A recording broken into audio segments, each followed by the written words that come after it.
Hello, Purple Cult! I'm your host, Anastasia Elliot, and today I'm here with my first episode of the Purple Sessions. I am an independent singer, songwriter, producer, visual creator, and wellness enthusiast. I'm going to be interviewing amazing, badass CEO Shannon Vaughn, who is the creator, founder, and brain behind Pursoma.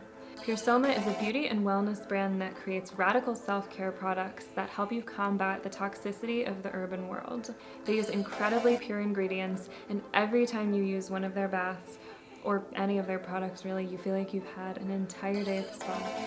Shannon is a personal wellness hero of mine because, like me in my own chronic illness journey and learning how to heal myself, Shannon had similar experiences where she took her health into her own hands, and that resulted in creating this mega wellness brand. You can find her products on their website or in Ulta, and now they've just launched a new part of their line at Target. Just so amazing that it's now accessible to everybody. I can't wait for you to hear our conversation and to learn more about this badass woman. Please like and subscribe if you enjoyed this video. There's going to be a new conversation every week with somebody that's doing something incredible in this world.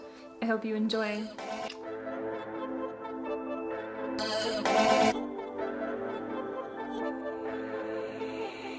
Hi, Shannon. Hi, so happy to be here. I'm so happy you're here. I want to let you put your company and everything into your own words, though. So tell me about Pursoma to somebody that has never heard of you before. Okay, we were in what I call Pitch Week this week, where we're doing conferences, but they're trade show conferences, but they're digital. So it's like instead of having 10 meetings, you have like 45 per day because you can do it online. So I lead with saying that we're not in the wellness business. We're in the business of making people well, because there used to be two categories. There used to be health, and then there used to be beauty. Mm-hmm. And there really was no emergence of the two other than maybe some natural products or supplementation. And there was a little bit of crossover, but there really wasn't this kind of autonomous category of wellness. And the way that developed kind of came out of a couple different media companies, Well and Good, Goop, Mm-hmm. Violet Grey, I could name some. And they have beautiful content and really kind of game-changing thoughts about how to take care of yourself, but not always something that was accessible or affordable. And what I felt was kind of intimidating was this concept that wellness was embodied by a $9 matcha latte that had, lavender petals on top of it. And that's what it meant to, practice wellness. So instead of drinking, coffee, I'm going to have that. And so I think that the industry has developed and we just never really fit into, it was hard for me to kind of grasp that concept because I made my products and started the company when I didn't have the resources to participate in that type of wellness or retreats or activities that were very expensive. Mm-hmm. And I also find that there's a tremendous amount of fluff and greenwashing wrapped around the industry. And so for me, I was making detox bath remedies in my apartment when I was in the first semester of medical school, and I was really sick, and I'd had a couple illnesses. I'd had chronic reproductive issues with my ovaries, and I had cystic activity, which is a very common occurrence for most women. Mm-hmm. Most women suffer from irregular periods, uncomfortable periods, an imbalanced menstrual cycle, pain, disruption in their skin, all sorts of different things that are around women's reproductive system, which causes them a lot of distress and discomfort. And I was one of those women that kind of teetered between like, well, are you polycystic? Do you have endometriosis? Mm-hmm. And later on in life, I had some traumatic things happen to me, and all of a sudden I had ovarian cyst. And when I went to the doctor, the answer was, you're going to have surgery and medication forever. Mm-hmm. You're going to do surgery and then you're going to have medication. And it could be complicated for you to have children. And so I was really upset by that diagnosis. And I'd had a friend at the time who had worked with a nutritionist and had Crohn's disease that was treated. And so I thought that may be a route for me. And so, not knowing much about homeopathy or holistic modalities, I went to him and was able to completely cure and shrink the cyst and completely change my kind of body internal profile so that I had completely regular periods. I changed the way I ate, I changed the way I drank, I changed the way I lived. And it was so eye-opening because in that process, my skin became great, my eyes were brighter, my nails were whiter, and my hair had better quality. And so I was like, there's something happening here where this concept of beauty from the inside out is very true. Mm-hmm. So I really leaned into the detox bathing because for me, I had two simultaneous health issues. One was physical with the ovarian cyst, and the second one was I had a pretty bad case of PTSD, which caused an onset of severe anxiety. And so I had a lot of anxiety, not social anxiety, but just anxiety in general, and sleep disorder. So I ended up studying extensively meditation as a treatment for the PTSD. And when I studied that in India. And when I returned back to the United States, I started incorporating the bathing with the meditation. And what I learned was, I wasn't doing anything that hadn't been done for thousands of years by other cultures in different countries, but it was something that we didn't practice in the United States, which was basically bathing as a form of healing. Yes. And so basically what came out of that was, in simple terms, a nighttime routine that you can do in your own house, in your own bathroom for 30 minutes, where you soak in high quality minerals at very hot temperatures, and you soak for 20 minutes, and through hot water immersion and mineral absorption, your body starts to sweat at a deeper level, and your body and your mind start to relax simultaneously. And when the body and mind start to relax simultaneously, that is when the anxiety wears off, the sleep will come after, and you can get in a state where if you have a meditation practice, that comes easier. So that was the genesis of Pursoma. And then I had the challenge of how to make it a business and how to become a business person and what does that look like? And those were just things I had to learn. But that's how I started Pursoma. It was really just How long ago did you start it? I started it in 2014. So wow. we launched our first collection of products in New York City in 2014 with 6 bath soaks that were treatment based. The most popular one was one called Digital Detox, where I wanted to promote disconnecting from technology. So that's really how that started. Yeah, I mean, your baths, when I first encountered them, I want to say like probably 2 years I've been using your baths consistently, and they've become such a part of my weekly routine. Like I can't imagine going a week without doing one.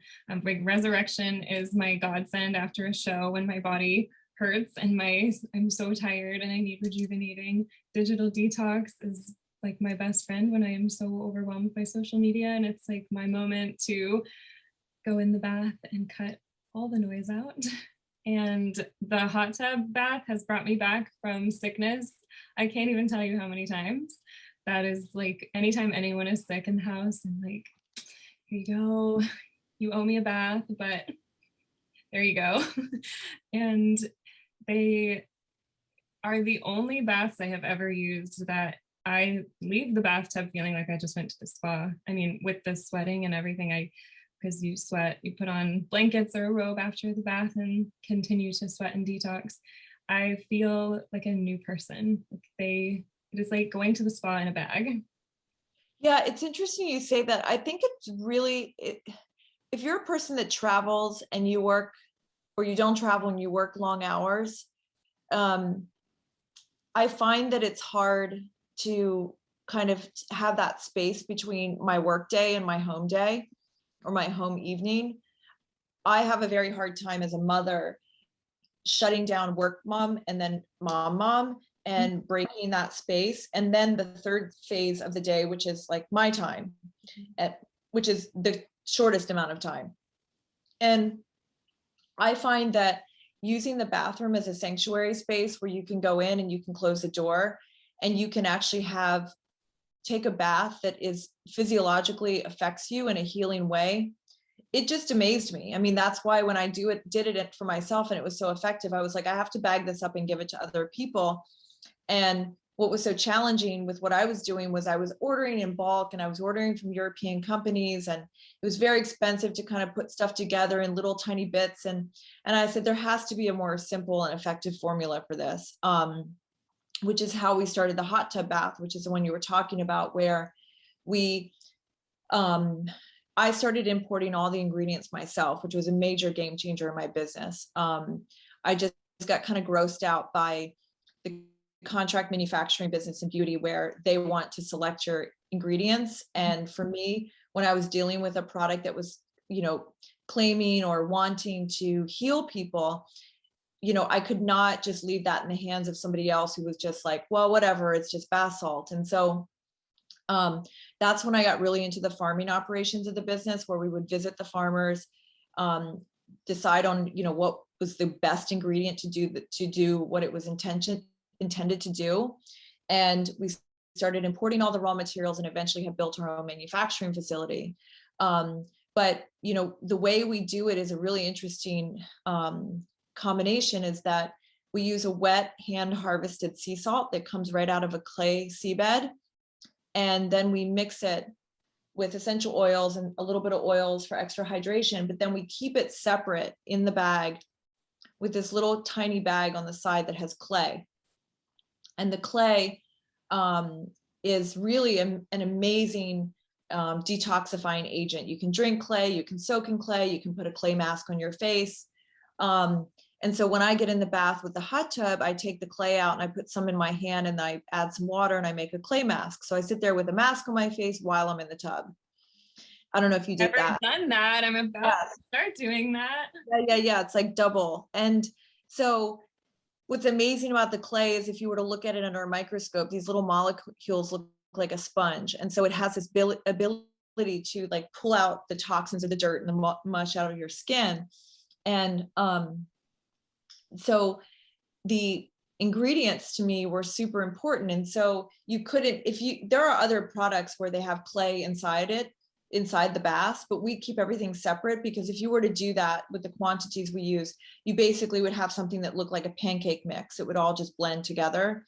So we take great care in keeping these little ingredients separate in your kit.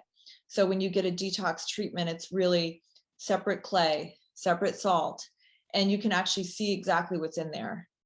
Can you talk a little bit about why, like, your journey to find the salt? Because I find that fascinating, and why you chose that salt over Epsom. Because like a lot of people, when they think of baths, they're like, well, I'll just get a bag of Epsom and put it in here. But I love how you explain the difference. So like everything else, I describe it either by complete divine intervention or complete accident. So everything kind of happens to me either like by either sheer stupidity or by the grace of God. So this situation was, I was discouraged by the person that was importing my stuff, and I knew the region in France where my stuff was coming from, but I didn't have direct access to it. I'd never been to that area. I didn't really understand the ingredient firsthand, like how it was harvested or the depth of, the trace minerals that were in it. And my daughters, we had an au pair living with us, and her parents were from that region. And so they went to the farms and they contacted me and said, you should just come and meet the farmers. And basically I got on a plane. I took my daughter's au pair and my daughter, and we spent a couple months there, and we got a video camera. We filmed everything, and I met the farmers, and we ended up working with this small co-op that is owned by, the daughter works in the office, the father works in the field, the grandfather started the farm, and they harvest this beautiful salt that there's basically, it's like a little maze. If you can envision the ocean, and you can envision a little access point that goes into a maze, like a hamster would run around, and this little maze and these little tiny moats filter into these ponds, and into these ponds sits clay on the bottom, and the sun just bakes essentially the water in the earth,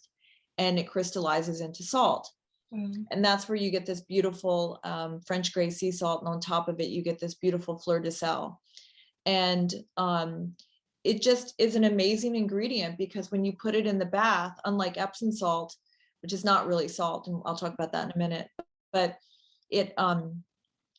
it's super hydrating to the skin. So unlike other salt, you don't get out and your skin is dry. Your skin is very nourished, and that's because of it sitting on the clay bed. So, I kind of didn't really even think about Epsom salt. I was like, okay, this is just its own unique healing mineral, even though it is salt. And so then when I started to kind of expand into the bath business versus just a wellness product, it was very apparent to me that we were in the bath business and that our competitor was Epsom salt. And so as I started to look more into Epsom salt, first of all, there's this long story about this town in England that's called Epsom, and they have this natural mineral salt, but that's not what people are buying. Epsom is a completely made up name. It just would be like saying, I don't know, it's like saying Pursoma salt, right? Like if Pursoma decided to all of a sudden make salt in a lab that had a chemical formulation of magnesium sulfate, and all of a sudden everybody referred to every single salt out there as Pursoma salt, it doesn't mean that it's a good thing. So basically, Epsom is a magnesium sulfate that's produced in a factory, and chemically, its chemical construction is magnesium sulfate, but it's not a natural salt. So it's actually really drying and dehydrating to the skin. And then in addition, unless you're buying like untouched, unscented, which most of them are not, you're buying something that's been chemically processed, manufactured, and then on top of it, there's add unnatural fragrance and perfume. And it's just a really bad product. And it's such an evil industry, which is why I care so much to bring awareness to like what's in your products and do things like this, because I have a similar journey where I was diagnosed with hypothyroidism and autoimmune issues, and had horrible skin, and was literally prescribed amoxicillin for 3 years every day, which does a number on your system, and kind of birth control and all the pills, and then went cold turkey just to see what my body was even functioning like underneath. And it was just more drugs, and could hardly get off the couch for like a week, and was like, this is not good. And so I took my health into my own hands. I started studying Ayurveda and found medical medium and celery juice and like so many incredible things, and Pursoma, and just became obsessed with all the healing health rituals. And then was in my plane crash and all kinds of subsequent traumas that have further pushed me to like reach out for resources. And even just learning small things like that the word fragrance on a product is like a Trojan horse for, thousands of chemicals that can be snuck into things like that. So bath bombs that you buy at the store, and the bags of Epsom with like, they're not essential oils and naturally harvested things. One of the things that you said that you went off the medication and you did medical medium, which was celery juice. You started taking detox baths. Mm-hmm. And, the things that you mentioned they're really basic things, and they're not expensive. Exactly. That's the thing. I think when people think of, this style of healing, I think people think expensive, and like I've been told many times, you need to kind of shift your brand away from like the wellness junkie vegan life because it's unaccessible to people. And I'm like, a potato is vegan. Like it doesn't mean it has to be expensive. There are ways, there's a scale. I mean, you can do it expensively. There's plenty of amazing treatments you can go get that are healing and expensive, but you can do things in your daily life that are and detox. And that was what changed my life, was learning how to do daily detox things and get the viruses and pathogens that are in our body that are really causing our chronic illness that people just don't think to detox. And we just feed those things and kind of create this perpetual cycle of not feeling as good as we could.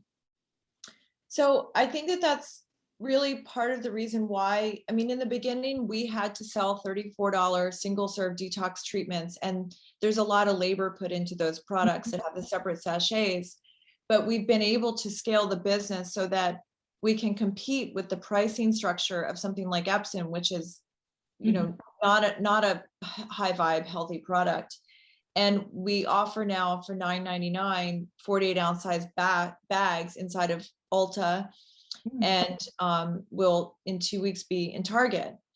And, you know, so the what you're saying there is actually very true. I think that that was my issue, was that I went kind of rogue and did this health healing thing, but it wasn't expensive. It took time, and I had to educate myself how to do it. Especially because back then, I mean, when both of us were going through it, it wasn't very accessible. There wasn't a lot of easy resources or things you could just walk into Target and buy. Like it took a lot of, you know, being like, okay, I'm going to go find these things or find this alternate route.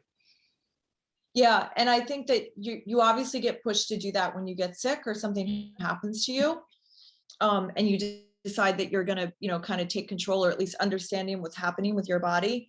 And my biggest surprise when I did that was, oh my God, I can't believe that I walked around kind of at half my capacity. Exactly.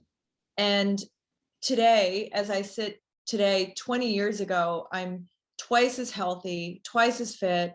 I have twice the amount of energy. And I am busier, and I run after a kid. And so, you know, if young women were able to have this information early, I mean, I have cousins that they get cramps from their period and they go to their doctor and they stick one of those inserts inside of them so they don't get their period for like 5 years. Yeah, I have so many friends and people that I know that have those. They're like, it's amazing, I never have a period. And I'm like, don't you, like, doesn't that concern you? Like that's not how our bodies are supposed to function.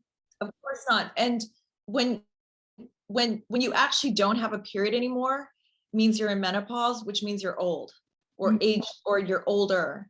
And why would you want your body to experience something that should be happening like around the age of 50 and you're 15? Yeah. And so I just think it's very, very wrong how we've set up our system that way.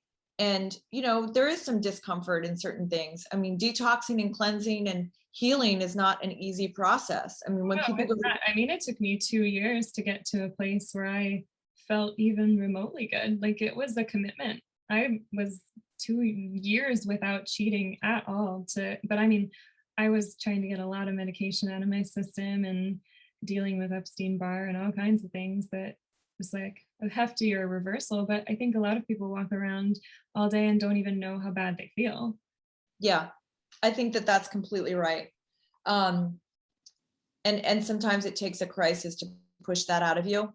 Yes. So, you know, we're really happy that we're able to offer those products at a price point that, you know, still, I won't compromise the efficacy of the ingredients and what we do. But when you're getting that many benefits and you feel physically so much more relaxed and transformed after, like I liken that to, okay, I could spend, you know, $8 to $20 on a bath, or I could go get a massage for like $100 or $150, whatever it's going to be. You're giving more of an experience than just a bath. Yeah, agreed. And I think what we've tried to do is summarize that on our packaging, because I keep like kind of hammering this message in, like, disconnect from your cell phone, drink a liter of water while you're in the tub, rest 20 minutes, make sure the temperature of the bath is 106 and above. So those are things that are, you can kind of moderate those things inside your own bathroom space and really kind of escalate the healing benefits by taking those steps. I mean, I put an ORS packet, an oral rehydration solution, inside my water. So I drink that while I'm in the tub. That's become a really big thing during COVID, because a lot of people realize, like, if they are hydrated, their symptoms for getting COVID, or if they have COVID, are much, much, much lower. So I put that in my water. But these are, again, just very easy things, that people can implement that are very cost effective too. And I definitely want to talk also about the mental health benefits of taking that time for yourself, and like what mental health benefits you've seen from incorporating that into your life, just past the physical. Like we talked a little bit about, breakup bathing and the emotional release aspect that can be like happening in the tub. I know for me, like every time I've been through a major life transition, or I was in a very toxic, abusive relationship and I gravitated towards the tub, I was taking baths every night because like I felt better in there. And I talk a little bit about the the mental health benefits that you can get from I think that being in the water, first of all, is very womb-like. Mm-hmm. A human being laying in warm water, there has to be some correlation between the comfort that you must experience when you're in the womb. There must be. Yeah. And so that, first of all, must have something innately ingrained in the human being that feels comforting. The second thing is, I don't know what it is about crying in the bath, but it's because either no one can see you or you just are able to relax and you just don't care. But it's a very, very good release. And, crying is important when you're having trauma or have experienced a loss of someone or something. And so I think that, we talked about it, we kind of made fun called the Breakup Bath, but, I just had a transition experience, my own personal life. And it was hard. It was really hard. And when you have to, when you're at that age where you can't just kind of stay home and cry on your parents' bedroom floor, and you have to go to work or take care of a child and, run your life, you really don't have the luxury of, well, I need to spend 2 months getting over this. You kind of have to process it and have a place and a way you can process it. And that may be a combination of talk therapy, reading, bathing. These are alternatives to drinking, mm-hmm. or, drug use or pharmaceutical use, which would be antidepressants. And I don't dismiss someone that wants to take or needs to take antidepressants or, medicine to traditional medicine. But I also think that there is a pattern of overprescribing when some things are just trauma-based, need treatment, you need to find ways to work on them, and you will pass through them. Mm-hmm. That is very different than having a long-term clinical concern that requires medication. Yes. And so I think it's important to distinguish the two. And sometimes it's just like, you get beat up and you got to recover, but it's not like having a chronic illness. Mm-hmm. And, I've gone through certain periods of my life, which is interesting that now I have all these tools. I pull out the tool book, and it doesn't mean that I fix everything, but it means that I do not allow my body to go into such a state of disrepair and trauma that I end up with health issues, because I'm a firm believer that stress is a major, major component in causing disease in people. Absolutely. And I think that if you're able to have tools for that, which are healthy tools, I have found that a combination of very inspirational reading, so things that fill your brain with positive thinking, taking a bath, while you're in the bath, listening to either meditations to just totally clear the mind, or listening to something on Audible that is very encouraging. Not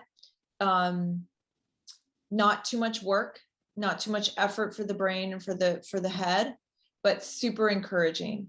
And possibly other people's stories of how they overcame things. And then sleep. Yes. I had someone tell me one time that if you are experiencing trauma or a breakup or something bad has happened that you're struggling through, if sleep is like the low-hanging fruit. If you're not sleeping, you're not recovering. And I personally was having a lot of struggle to sleep. And if I wasn't taking a bath, I pretty much wasn't sleeping. So that bathing routine that I had after I put my daughter to bed, 45 minutes, an hour, whatever it was,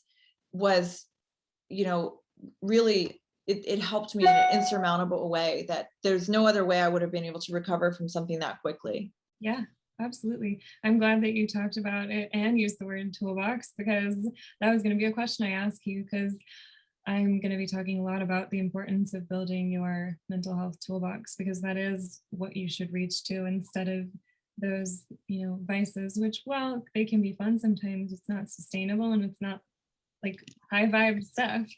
And for me, like when I go through different traumas, different periods of struggle, like sometimes something that worked for me in one situation doesn't work for me in the next. And that's why I think it's so important to find 10 to 20 things that are your like go-to mental health helpers. Because definitely over this past month, I've had lots of ups and downs, and some things that worked for me before, like they're just not happening for me now. So I'm leaning towards other things, and bathing, pranayama, which is breath work for those of you who don't know, meditations, movement. You introduced me to Melissa Hood Health, who's become like my favorite workout platform now, which is like it's $9 a month. Anyone can do that. And her workouts are like so quick. So before, when I used to love to spend 2 hours a day working out, and that was like medicine for me, now like my 10 to 20 minute workouts they change me. Well, that's, having, being nimble Mm-hmm. with yourself and your self-care, I think is crucial. I'll give you a good story I had. I had a very diligent meditation practice and was one of these people, because of the PTSD, that if I didn't meditate, I just couldn't function. And I wasn't a fan of talk therapy. For me, it was much more internal. It was meditation, journaling, things that were very internal, not external. And the inner alignment for me was how I got aligned in general. And when I had a baby, my sleep was so messed up, and her eating habits, I was breastfeeding, I completely lost my meditation practice, and I really just lost my mind for a little bit. Mm-hmm. And I had always gone to this ashram in India, and that's where I learned to meditate. And, she was little, 3 months old, 4 months old, I think, 5 months. And I didn't want to take her to India that young. And I found this ashram from the same group that was in the Bahamas, and I took her with me. And she was a little baby, and I was breastfeeding her. And I sat down with this teacher, and I said to her, I've lost my meditation practice. There's no way I'm going to meditate for 20 minutes every single morning at the same time. It's never going to happen again, or in the evening. And she said, well, that's okay. You just have to adjust. And she said, how many times a day do you feed the baby? I said, probably 6 to 8. And she said, for how long? And I told her, and she said, well, there's this natural period that happens 5 minutes after you're done feeding the baby, where because of the hormone function to produce the milk, there is kind of what happens to the mother is same thing that happens to the baby. You get really, really calm. So the baby falls asleep after they eat, almost like clockwork, and you get very calm. There's this release in hormones that just really calms you down, and it's just an unbelievable natural phenomenon. And so she said, well, why don't you take that 5 minutes times 6, and you're going to get your 30 minutes back. And so I got my 30 minutes back of meditation per day. And, that got me through the next year, which was very difficult as a new mother and a working mother. And so I think that having that way that you can adjust is crucial. And everyone had to adjust during COVID. Look, you're in New York City, you can't leave your apartment, and you're not going to your gym because it's not been open for 2 years. Yeah. And so everyone had to adjust.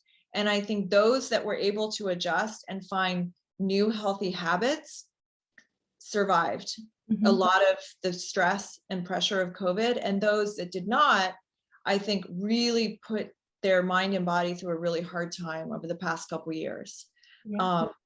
Drinking, unhealthy habits. And so I think that, being able to, be flexible with yourself is very important. It's important and it's not easy. I mean, it took me, I was so unbelievably regimented for years with, I like you, I never missed a day of meditation. I never missed my celery juice. I never missed my workouts. Like I was the queen of self-care and thought I was just so amazing because I never missed anything and I was so perfect with all of that. And I was judgmental about others and their health. And then I had that big relationship transition and lost a child that I spent 8 years raising. And I lost every practice that I had. I didn't meditate. I didn't hardly even ate or took care of myself with food. I didn't want to move. I didn't want to do anything. And just like dropped all of that. And then because of that kind of like, I was 100% over here, which now when I look at that, I was way over functioning and not really always feeding my soul. And it was more like about control and controlling myself when I couldn't control all the other aspects in my life.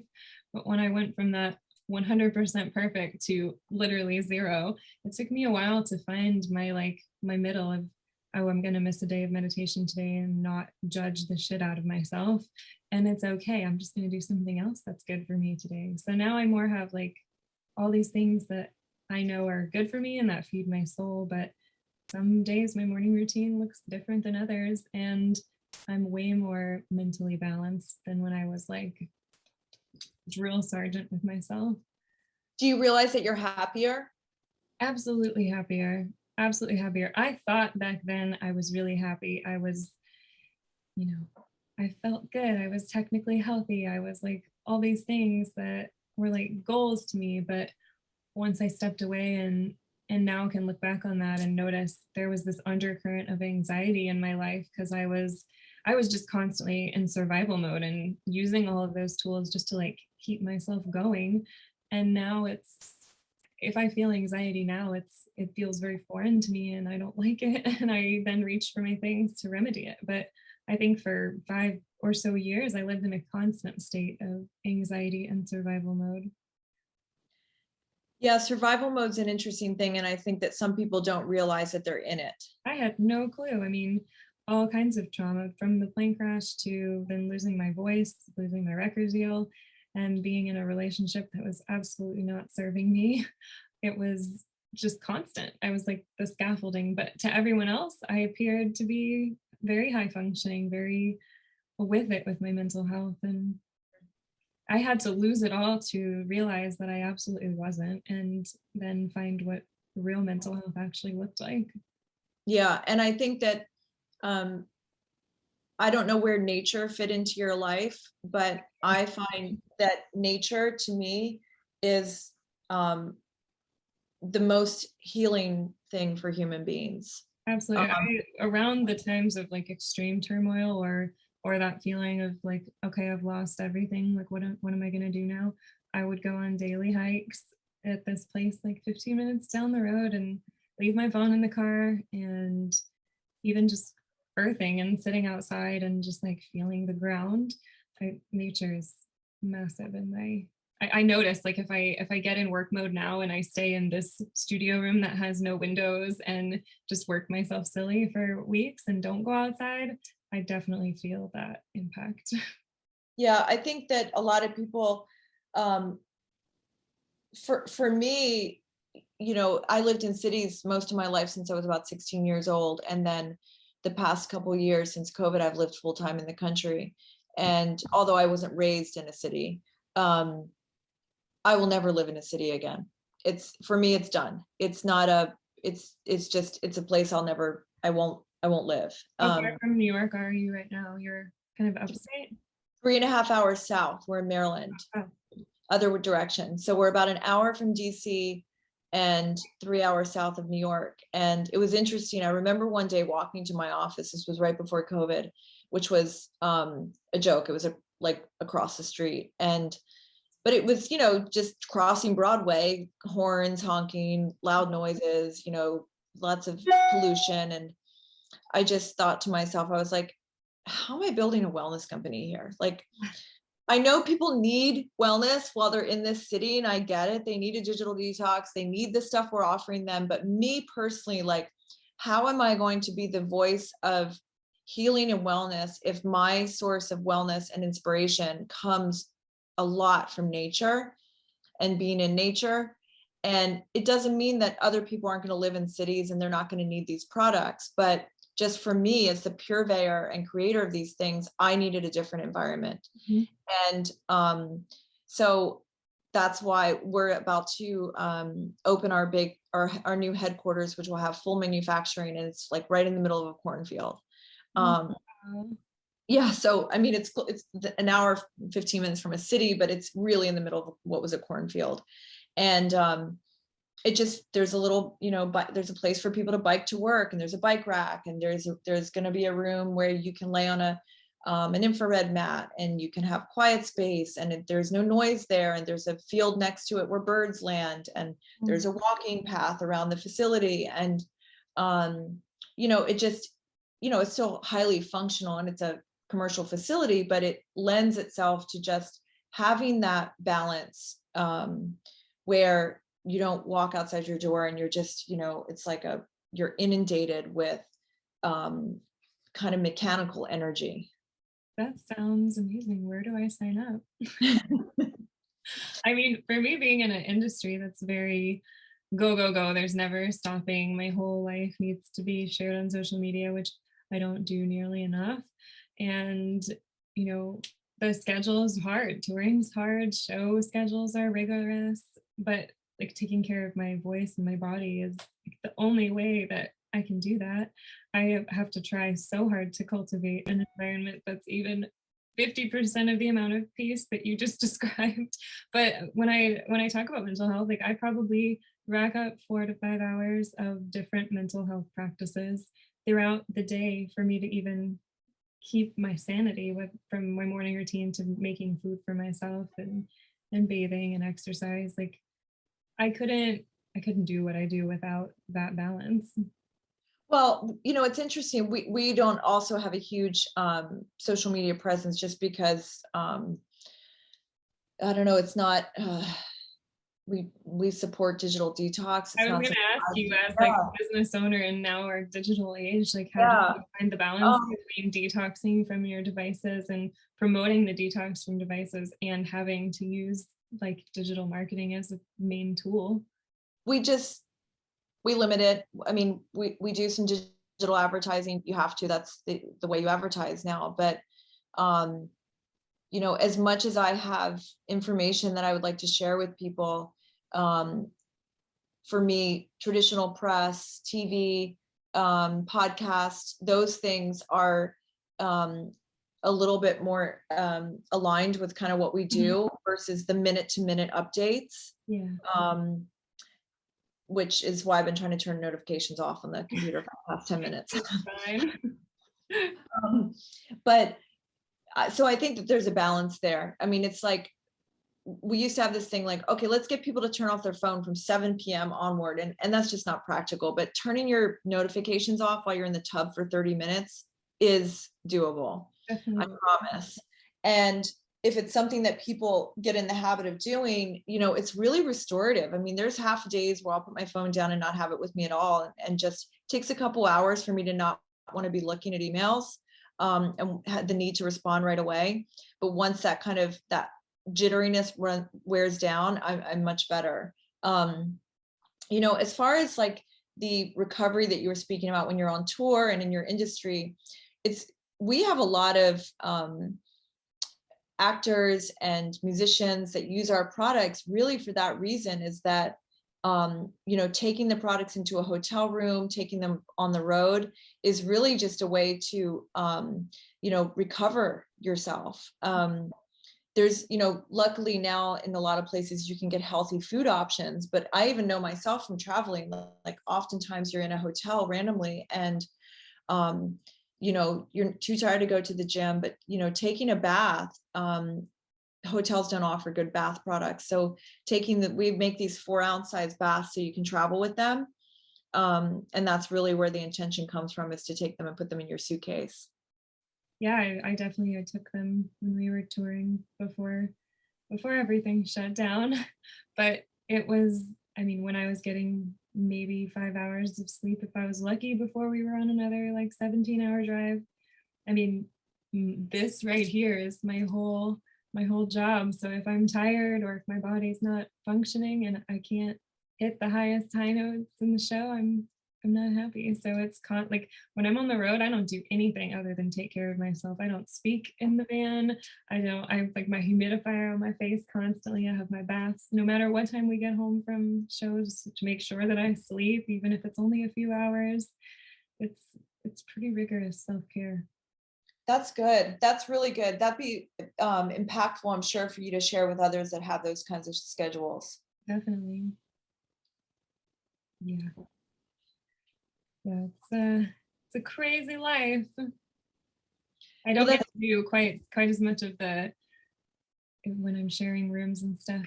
It's not quite as peaceful as my home bath, and meditation and stuff can be harder, but we make it work as best we can. I actually got my guys, my band, into some of the self-care practices. We all brought our yoga mats, and that's great. That's great.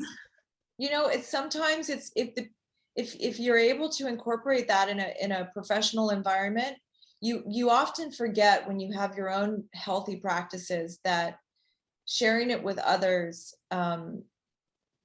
you don't realize that other people are interested. They may just not know how to approach it. Mm-hmm. And so if you start with really simple offering, it's like being a vegan and you walk in and, telling someone all of a sudden, okay, give up all your meat. Well, that's very hard to do. The better approach is like, let's try and take one meal per day and turn that into a vegetarian meal and start there. And I think that, offering advice to others for things that are healthy for you is the best thing you can possibly do. It brings me the greatest joy when I get customer satisfaction. I have customers come back to me and they're like, oh my gosh, I've never slept so well, or I haven't had eczema or psoriasis all winter, or my legs aren't dry because I've been bathing, or I feel calm at night every single night, or my daughter's taking a bath with me. Like, these are the reasons why I stay in business, to get feedback like that, because it is no small task to build a brand. And so when I get feedback like that, I'm sure you feel the same way, as when you have a fan who expresses like, that your music was life-changing for them. Those are the moments where you're like, this is why I'm doing what I'm doing. That's what keeps you going through all the bullshit. It's really like the essence of the why. And I also find that when I share like my wellness practices, I get that same feeling of when someone loves a piece of music that I make. And that's why I wanted to start incorporating this side of things into my brand, because I love when people get sick around me. I love it because I get to be like, all right, here are your 40 supplements you're going to take. And they feel better in 24 hours. I'm like, see, look at the power of these things. Like, oh, it just makes me so happy. So I love it. And that's interesting that you say that it's not really conducive to your industry to say that you're vegan or you're super healthy. And that's interesting that you're able to kind of shift that thinking. That's great. Yeah, at our shows, I have cookies at my merch booth, and if you sign up for my newsletter, you get a cookie. But they're healthy. They're almond flour, maple syrup. Like, they're all wholesome ingredients, and I love when people are like, these cookies are incredible. These are some of the best cookies I've ever had. And I'm like, there's no sugar in them. There's no dairy in them. And they're like, what? That's the best to me, because I hope that little things like that just inspire people to want to like begin their own health journey, and to see that like when you think of things like, veganism, a lot of people don't think that that's like lacking in things. For me, I don't lack anything. I love my food, but it takes, learning, just like this kind of stuff. none of these stuff is lacking. Even personal care products, I think when people think natural and non-toxic, they think less effective and maybe not as delicious, or maybe it doesn't make you feel as good. But I find natural products, at least the ones that have come out in the last 10 years, to be the most effective things that you Me can. too. And you're not, I mean, I remember when I was like beginning my health journey, I read that, you know, women on average every year absorb 5 pounds of toxins into their liver from just their skincare, makeup, personal care products. And that was so disgusting to me. Yes. Like, Ew. how can anybody want to put anything on their body that is not natural after knowing something like that? When it's, I mean, even my hair color is something you can eat and it stays, it never fades. And I mean, natural products are amazing. Don't shy away from them. Yeah, and I think that what would be helpful too, if you're going to, publishing lists and letting people know the things that you use that work are so helpful. Mm-hmm. And I'm so glad that you can be an advocate for change.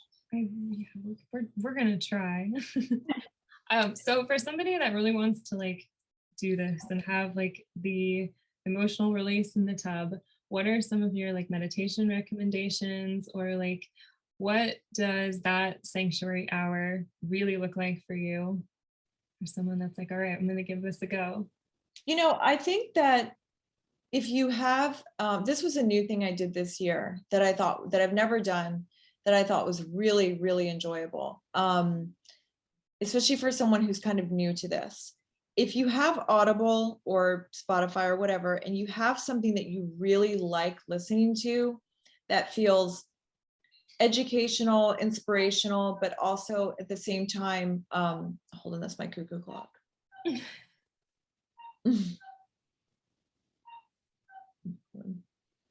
Okay. It's a soft cuckoo. If you have something that you read that sometimes is a little bit hard to focus on, if you can get it on Audible or Spotify or something that you can listen to orally,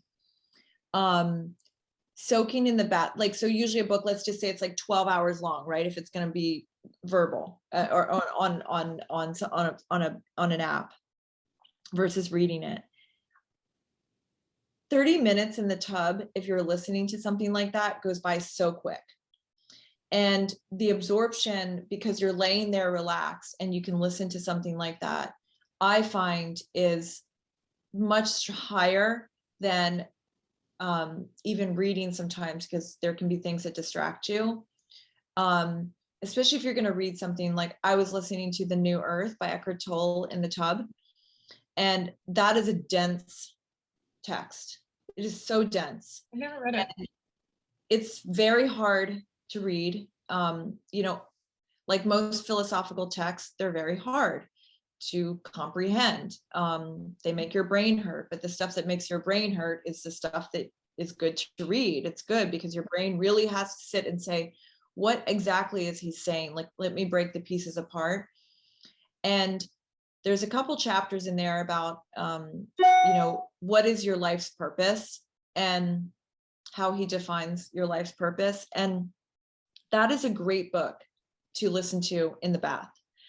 And listening to books while you're in the bath, even more so maybe even than a podcast, is a really good way to kind of learn something, but also be relaxing.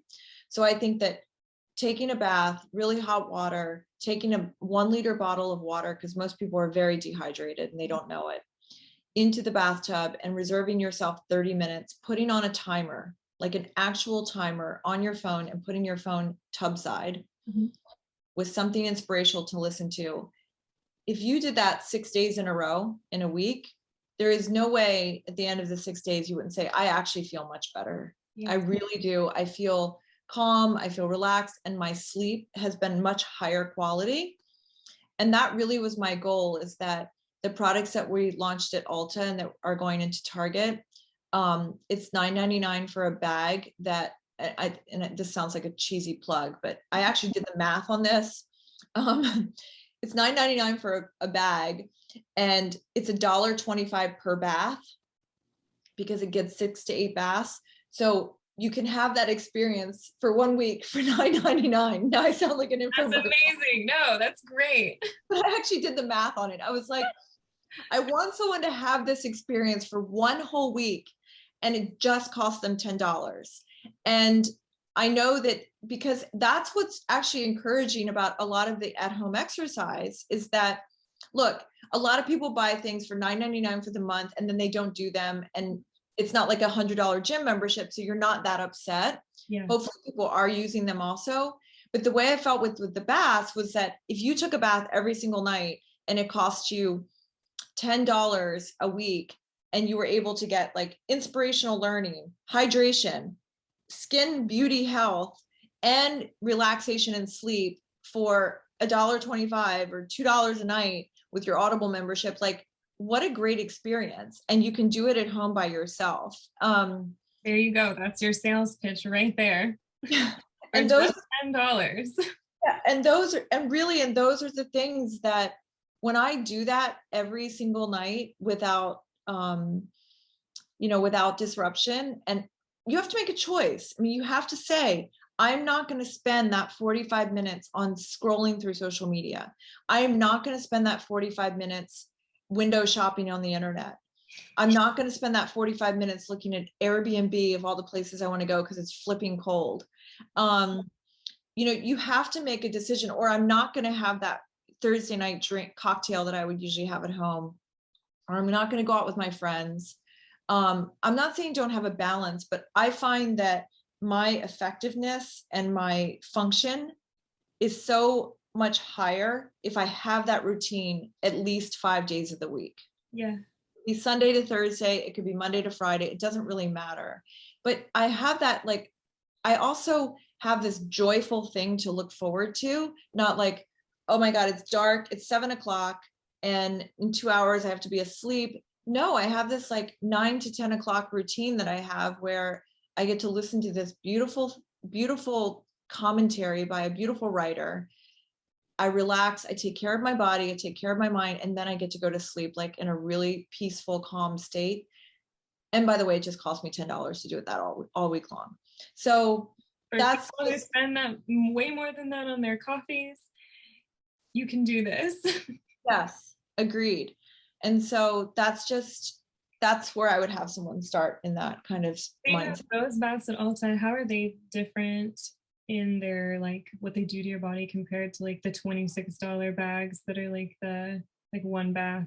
Yeah. The Resurrection and Digital Detox. And so the salt is the same, the essential oils are the same, so the core ingredients are the same. The only difference is that the quantity is a little higher. The dosage is higher in the single serve detox treatments, and the clay is an additional detoxifying agent. So you could take a daily salt bath every day, and you could do a detox treatment once a week, and that would be great. So that's how I would describe that is, that's something you could do once a week. It's just a stronger kind of like level 2. Mm-hmm. It requires, some people don't like to have that much sweating and that much detox. Some people are prepared for that, like their body's like that. It goes along with their diet and their lifestyle. They exercise a lot. They need that kind of release. So it's just a different experience. Yeah, I was going to say, listening to those two, I would probably do the 6 days a week with the one, and then a one a week of the. Yeah, it's a good combination. That's what I do. And do you dry brush before every bath? I would say I dry brush 4 times a week. I love your dry brush. It's soft. It's not too hard. Some of them that I've had are like, they hurt. They feel like a rug. Yes. Yeah, they feel like the sisal rug that's on the ground. They're really, really tough. And then some of them are so soft because they have unnatural bristles that they're just too soft. They don't do anything. No, dry brushing is this amazing thing. Dry brushing is like tongue scraping, where yes, it works the first day, but if you do it every day, it's most effective. Absolutely. And you would do tongue scraping from the Ayurvedic study that you did. Yes, love tongue scraping. Me too. Big fan of tongue scraping. It's a nasty, lovely practice. Like I said, detox is kind of dirty sometimes. So It is dirty, but it makes you more beautiful. It's kind of like you gotta have the grossness to get beautiful. totally. It's like exercise. I mean, you Yeah, saw people that exercise and they're sweaty and, panting. This is not like, a glamour session. yes. Um, but, who cares about that anyway? It's not 1950. No, we'll get gross. Well, awesome.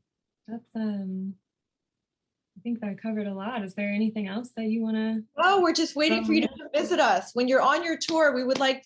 Well, I didn't know that you were an hour outside of DC. I actually Yes. like DC a lot, so. Yes, we would like a detour to rural Maryland for one Yeah. visit when you're crossing through DC. Yes, when we're touring, we'll come play an acoustic set for your facility. We would love it. We would absolutely love it. I'm so glad that you're doing this. I wish you so much luck, and I will share it with everyone. So much. Thank you so much for being here first. Thank you so much. Have a good weekend. Bye, you too.